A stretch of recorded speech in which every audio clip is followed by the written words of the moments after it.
வணக்கம். இன்றைக்கி கீதா சமையலறையில் நம்ம பார்க்க போகிறது யூடியூப்பில் ரொம்ப ட்ரெண்ட் ஆகிக்கிட்டு இருக்க சப்பாத்தி மாவு பிசையாமலேயே அதே மாதிரி சப்பாத்தி உருட்டாமலேயே லிக்யூடு பேட்டர் வச்சு சப்பாத்தி எப்படி ப்ரிப்பேர் பண்ணுவோம் அப்படிங்கிற வீடியோ தான். ஸோ அதோட ரிவ்யூ தான் நான் இன்றைக்கி உங்களோட ஷேர் பண்ணியிருக்கேன். ஸோ பார்த்து என்ஜாய் பண்ணுங்கள். ஸோ அதுக்கு முதல்ல கோதுமை மாவு கொஞ்சம் போட்டிருக்கேன், அதோட கொஞ்சம் உப்பு சேர்த்துருக்கேன். ஸோ இதில் தண்ணி ஊற்றி நீங்கள் கோதுமை தோசைக்கு எப்படி மாவு ரெடி பண்ணுவீங்களோ அதே மாதிரி ரெடி பண்ணிக்கோங்க.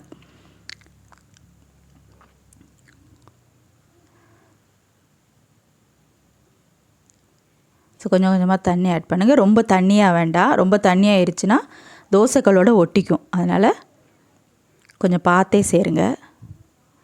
ஸோ இது நான் மட்டும் ட்ரை பண்ணி உங்களுக்கு அந்த எக்ஸ்பீரியன்ஸ் ஷேர் பண்ணலை. ஸோ நான் ட்ரை பண்ணி அது எப்படி வந்தது அப்படிங்கிறத பார்த்துட்டு ஸோ என்னோடய ஃப்ரெண்ட்ஸ்கிட்ட நிறைய பேர்ட்ட சொல்லி ட்ரை பண்ணி பார்க்க சொன்னேன். ஸோ ஒரு 4-5 பேர் ட்ரை பண்ணி வந்த ரிசல்ட்டை தான் நான் உங்களோட ஷேர் பண்ணுறேன். ஸோ இப்போ மாவு ரெடி ஆயிடுச்சு. ஸோ அடுத்து சப்பாத்தி சுடுறதுக்கு ஸ்டார்ட் பண்ணிடலாம். ஸோ பேன் நல்லா ஹீட் பண்ணியாச்சு. ஒரு கரண்டி மாவு ஊற்றி கோதுமை தோசைக்கு எப்படி ஊற்றுவீங்களோ அதே மாதிரியே ஊற்றிக்கோங்க. இப்போ ஊற்றியாச்சு. ஸோ ஒரு சைடு நல்லா குக் ஆகட்டும். இப்போ ஒரு சைடு ஓரளவு குக் ஆகிடுச்சு. இப்போ திருப்பி போட்டுடலாம். ஸோ இப்போ பார்த்தீங்கன்னாலும் சப்பாத்தி மாதிரி மாறலை, இன்னமும் கோதுமை தோசை எப்படி இருக்குமோ அதே மாதிரி தான் இருக்குது. ஸோ இந்த டைமுக்கு ஒரு கோதுமை தோசை நம்ம சுட்டு முடிச்சிருக்கலாம். ஸோ இப்போ திருப்பி போட்டிங்கன்னா இப்போ வீடியோ நீங்கள் பார்க்குறப்போ லைட்டாக சப்பாத்தி மாதிரி தெரியும். ஆனால் இங்கே டைரெக்டாக நாங்கள் பார்க்குறப்போ அது கோதுமை தோசை மாதிரியே தான் இருக்குது. கோதுமை தோசையே மேலே கொஞ்சம் கோல்டன் ப்ரௌன் கலராக மாறிச்சுன்னா எப்படி இருக்குமோ அதே மாதிரி தான் இருக்குது. ஸோ இதே மாதிரி ப்ரெஸ் பண்ணிக்கிட்டே இருந்தீங்க அப்படின்னா கொஞ்சம் உப்பி வரும். அந்த சப்பாத்தி எப்படி உப்பி வருமோ அதே மாதிரி உப்பி வருது. ஆனால் இங்கேருந்து பார்க்குறப்போ கோதுமை தோசை மாதிரியே தான் இருக்குது. நீங்கள் கோதுமை தோசை சுடுறப்போ கூட கொஞ்சம் நேரம் கல்லில் வச்சிட்டிங்க அப்படின்னா ஸோ இந்த மாதிரி தான் மாறும். ஸோ அவ்வளோதான், வேறு எந்த டிஃப்ரென்ஸும் இல்லை. ஸோ ஒரு 5 மினிட்ஸ்க்கு அப்புறம் பார்த்திங்கன்னா நல்லா உப்பி வருது.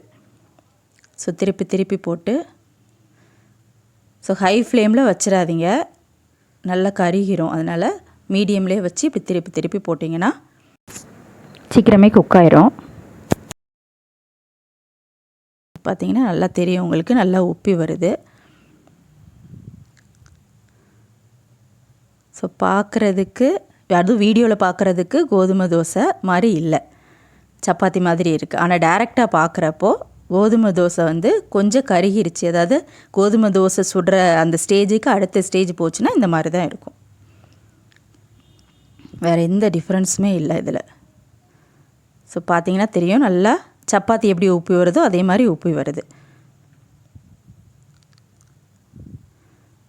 ஸோ இப்போ பார்த்திங்கன்னா 2 சைடுமே பார்க்குறதுக்கு சப்பாத்தி மாதிரி வந்துருச்சு. ஸோ அவ்வளோதான்,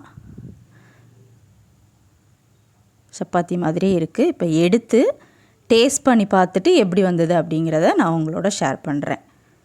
ஸோ மற்றபடி இது பார்க்குறதுக்கு சப்பாத்தி தான், ஆனால் வீடியோவில் பார்க்குறதுக்கு சப்பாத்தி.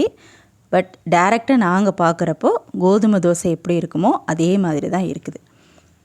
கிறிஸ்பியான ஒரு கோதுமை தோசை, அவ்வளோதான். ஸோ ஓகே, போதும். இதுக்கு மேலே வச்சுருந்தோம் அப்படின்னா ரொம்ப கருகிரும், அதனால் எடுத்துடலாம்.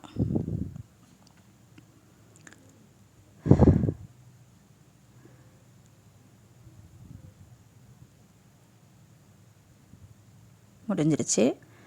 ஸோ இப்போ பார்த்தீங்கன்னா பார்க்குறதுக்கு கோதுமை தோசை மாதிரி இல்லை, சப்பாத்தி மாதிரியே தான் இருக்குது. ஸோ பிக்கிறப்ப கூட லைட்டாக சப்பாத்தி மாதிரி இருக்குது. ஸோ உள்ளே பார்த்தீங்க அப்படின்னா ரொம்ப மாவாகவும் இல்லை, ஆனால் சப்பாத்தி மாதிரியும் கிடையாது. நான் ஒரு 7-8 நிமிஷம் ஆச்சு நான் ஒரு சப்பாத்தி பண்ணுறதுக்கு. ஸோ அதனால் உள்ளே ரொம்ப குக்காகாமல் இருக்குது அப்படின்னு சொல்ல முடியாது.